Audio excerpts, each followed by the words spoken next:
আজকে ডিমের তরকারি রান্না করব, আপনারা দেখুন। কড়াই গরম হয়ে গেছে, এবার তেল দিয়ে দেবো।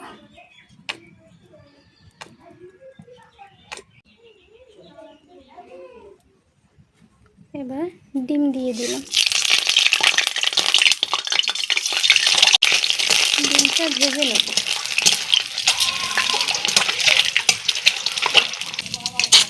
এবার অল্প হলুদ দিয়ে দেবো, অল্প লবণ দিয়ে দেবো।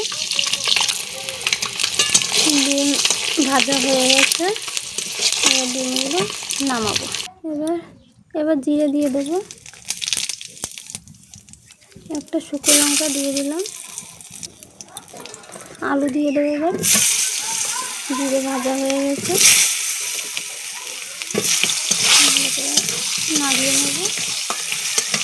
আমাকে ভালো করে ভাজতে হবে লাল করে। এবার তেজপাতা দিয়ে দেবো,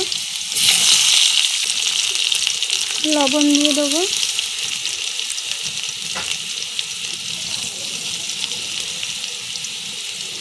হলুদ দিয়ে দেবো।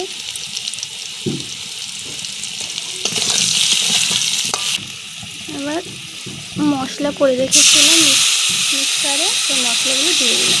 পেঁয়াজ, রসুন, আদা, লঙ্কা আর জিরে মিক্সারে মশলা করে রেখে দিয়েছিলাম, সেটা দিয়ে দেবো আলুতে।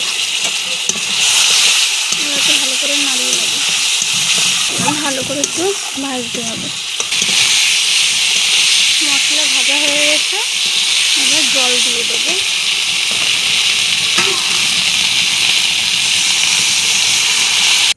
এবার ডিম দিয়ে দেবো,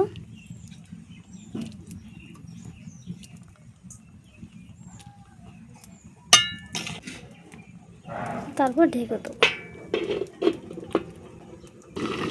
এবার ঢাকনিটা তুলে দেবো,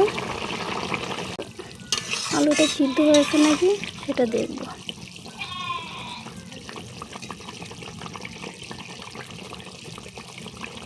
আলু সিদ্ধ হয়ে গেছে, আর একটু ঝোল শুকালে তারপরে ডিমের তরকারি নামিয়ে দেবো।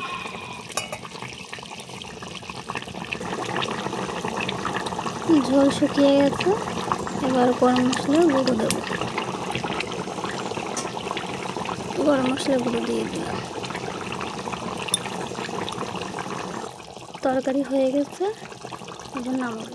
ডিমের তরকারি হয়ে গেছে। আপনার বাড়িতে এইভাবে রান্না করে দেখবেন।